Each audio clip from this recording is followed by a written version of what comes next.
Председателот на Сдруженијето на новинари Насер Салмани очекува во скоро време обвинителството да излезе со пријава за лицето кое му упатуваше закани. Постапката трае и очекувам брзо да се затвори случајот и да се излезе со пријава до судот, рече Салмани. На заедничка маса со првиот човек на полицијата изрази очекување дека ќе се надмине досегашната политика на неказнивост кога станува збор за напади врз новинарите.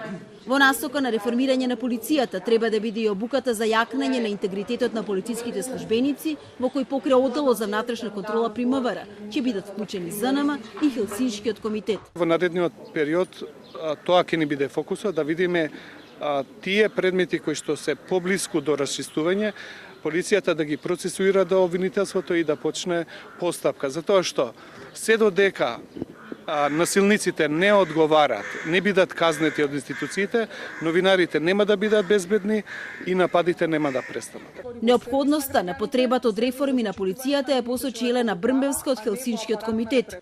Како негативен пример го посочи претходниот 10-годишен период, во кој, како што рече, полицијата единствено работела во интерес на партијата. Бевме сведоци на полиција која постапува дискриминаторски и селективно, особено кон маргинализираните заедници во државата, полиција која што тешко се снајде за време на протестите, контролирање на протестите и употребуваше прекумерна сила кон недолжни граѓани.